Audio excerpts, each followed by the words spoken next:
Akala ng lahat tapos na ang sumpa.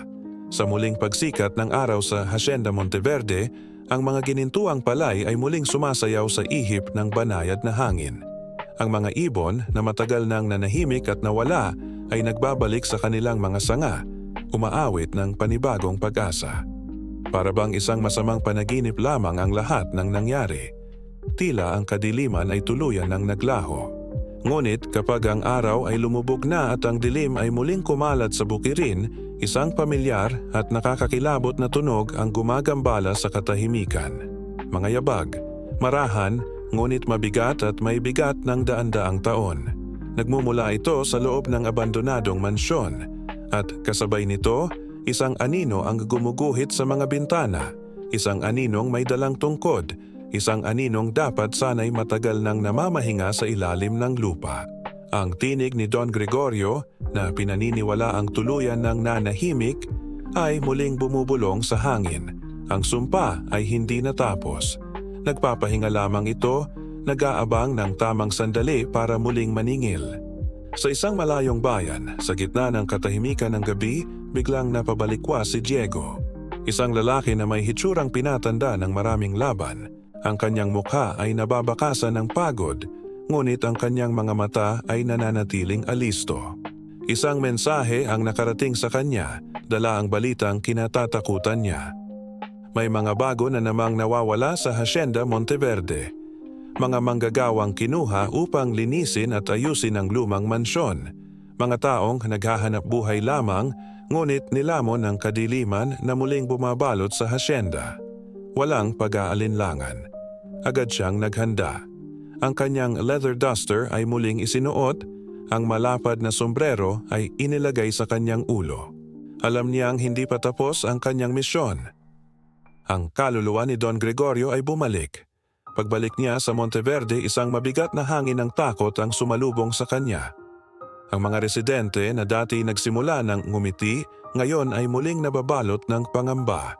Ayon sa kanila, sa bawat hating gabi, isang nakapangingilabot na tinig ang umaalingaw-ngaw, hindi lamang mula sa mansyon, kundi mula mismo sa ilalim ng lupa. Bumubulong ito mula sa mga ugat ng mga puno, sa mga pundasyon ng bawat bato. Isang tinig na uhaw, ibigay mo sa akin ang dugo ng mga walang pananampalataya. Ngunit ang tinig na iyon, alam ng lahat ay hindi tinig ng isang ordinaryong kaluluwa. Ito ay mas malalim, mas sinauna, at puno ng kasamaan na hindi kayang unawain ng ordinaryong tao. Alam ni Diego na hindi sapat ang muling pagpapatahimik sa kaluluwa ng Don. May mas malalim na misteryong kailangan niyang tuklasin. Dinala siya ng kanyang mga paa sa nag-iisang lugar na hindi pa niya lubusang nagagalugad, ang guhong kapilya sa gilid ng hacienda na matagal nang kinain ng mga bika at ng panahon. Sa gitna ng mga agiw, makapal na alikabok, at mga nabubulok na kahoy, may napansin siyang kakaiba sa ilalim ng altar. Matapos alisin ang mga basura, isang baul na bakal ang kanyang natagpuan. Mabigat ito at tila ayaw magpabukas. Gamit ang kanyang lakas, sinira niya ang kandado nito. Sa loob, naroon ang mga dokumento, mga lumang kasulatan, isinulat sa Espanyol at Latin, at ang tinta, tila pinatuyong dugo. Hindi ito mga ordinaryong papel. Ito ang mga kasunduan ni Don Gregorio, hindi sa mga kasosyo sa negosyo, kundi sa isang nilalang ng kadiliman. At doon, sa isang lumang papel na halos madurog na sa kanyang hawak, unang nabasa ni Diego ang pangalan ng tunay na kalaban. Mangitan, ang demonyo ng lupa. Dito niya nalaman ang buong katotohanan. Ang hacienda ay hindi itinayo sa pawis ng mga magsasaka, kundi sa isang madugong kasunduan. Ipinagpalit ni Don Gregorio ang mga kaluluwa ng kanyang mga manggagawa para sa walang hanggang kayamanan. At ang sumpa ay ang kontrata mismo. Habang binabasa ni Diego ang mga detalye ng kasuklam-suklam na kasunduan, biglang yumanig ang buong kapilya. Ang lupa sa ilalim ng kanyang mga paa ay umalon na parang dagat sa gitna ng bagyo. Mula sa mga bitak sa sahig, sumingaw ang makapal at itim na usok na may amoy ng nabubulok na lupa at asupre. At sa gitna ng usok na iyon, muling nabuo ang anyo ni Don Gregorio. ngunit hindi na ito ang kaluluwang ligaw na kanyang unang nakalaban. Ang dating anyo ng Don ay nababalutan na ngayon ng purong kasamaan. Sa kanyang mga mata ay nagliliyab ang apoy ng impyerno. Ang kanyang balat ay nagbabaga na parang mga ugat ng apoy na gumagapang. At sa kanyang tinig, maririnig ang mga daing at sigaw ng libu-libong kaluluwang nilamon niya sa loob ng maraming dekada. Hindi na si Don Gregorio ang kaharap ni Diego. Ang kaluluwa nito ay naging sisidlan na lamang ng demonyo. "Ako si Mangitan." Bumulong ang nilalang gamit ang bibig ng Don. Ang tinig nito ay pinaghalong kulog at mga hiyaw mula sa kailaliman. Ang bawat butil ng palay na inani sa lupang ito ay utang na dugo. Ang buong hasyenda ay aking katawan at ang lahat ng nabubuhay dito ay aking pagkain. At ngayon, sisingilin ko na rin ang iyo. Ang buong hasyenda ay naging pugad ng demonyo. Ang lupa mismo ay humihinga ng kasamaan. Ang mga puno ay tila naging mga kamay na gustong dumaklot sa kanya.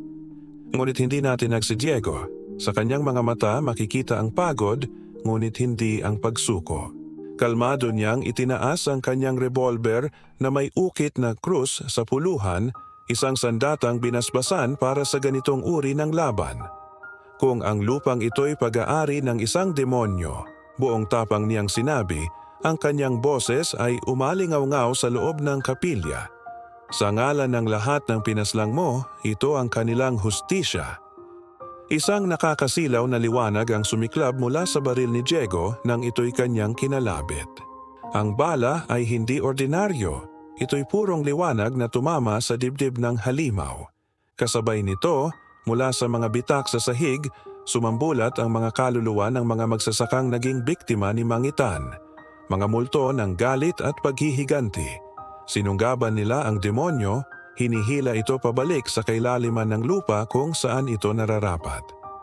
Ang mga sigaw ni Mangitan ay naging mga alingaw-ngaw na lamang habang nilalamon ito ng lupa, kasama ang mga kaluluwang humihingi ng katarungan. Kinabukasan, isang pambihirang katahimikan ang bumalot sa Hacienda Monteverde. Ang hangin ay malinis at ang lupa ay tila huminga ng maluwag, napalaya mula sa daantaong sumpa. Ang mansyon ay bahagyang gumuho, ngunit ang araw ay sumikat ng buong liwanag sa bukirin. Ang sumpa ay tuluyan ng natapos. Nakatayo si Diego Santiago sa gitna ng bukirin, pinagmamasdan ang pagsikat ng araw. Ngunit sa bawat ihip ng hangin sa mga palayan tila may isang aral na ibinubulong. Ang demonyo ay hindi laging may sungay at buntot. Minsan, suot niya ang barong ng mayaman at ang ngiti ng mapagpanggap. Alam niyang hindi pa tapos ang laban. Dahil sa bawat baryong pinangakuan, sa bawat proyektong iniwang hungkag at nakatiwangwang, may bagong hasyendang itinatayo. Isang bagong lugar kung saan ang kasakiman ng tao ay muling nagbibigay daan sa kasamaan. Sa mga hasyendang itinayo sa kasinungalingan at binalot ng dugo, hindi lang mga kaluluwa ang bumabalik, kundi ang demonyong nilikha mismo ng tao. Ang laban ay magpapatuloy. Maraming salamat sa panonood.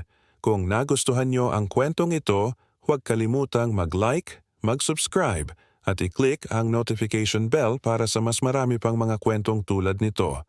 Hanggang sa muli.